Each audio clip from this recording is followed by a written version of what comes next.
রাস্তাটা খুলে গেল, গ্রিন লাইট। সো আমরা এখন ক্রস করে যাচ্ছি, দেখি কি আছে সামনে। ছুটির দিনে ঘুরতে খুব মজা, যেহেতু কাজকর্ম একটু কম থাকে, অ্যাট দ্য সেম টাইম মানুষজনের রাস্তায় কম থাকার ফলে অনেকটা স্বাধীনভাবে ঘোরা যায়, বাস টাস কম। যাই হোক, চাইনিজ নিউ ইয়ারের সময় হংকংয়ের অবস্থা মোটামুটি এরকম হয়। এরকম আরও 3-4 দিন তো মিনিমাম থাকবে। আগামী সোমবার থেকে একটু একটু চালু হবে, দ্যাট মিনস 3 তারিখ থেকে।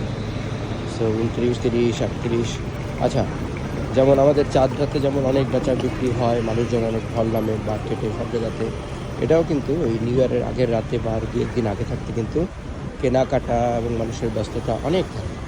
বাট নিউ ইয়ারের দিন ঠান্ডা, এবং তারপরে 2-1 দিন এভাবেই থাকে। তো যাই হোক, এরকম ভিডিও পেতে আপনারা আমার ভিডিওগুলো দেখতে থাকুন এবং হংকং সাথে অনেক তথ্য জানাবেন। হ্যাপি চ্যালেঞ্জ দেওয়া, হ্যাপি চ্যালেঞ্জ দেওয়া।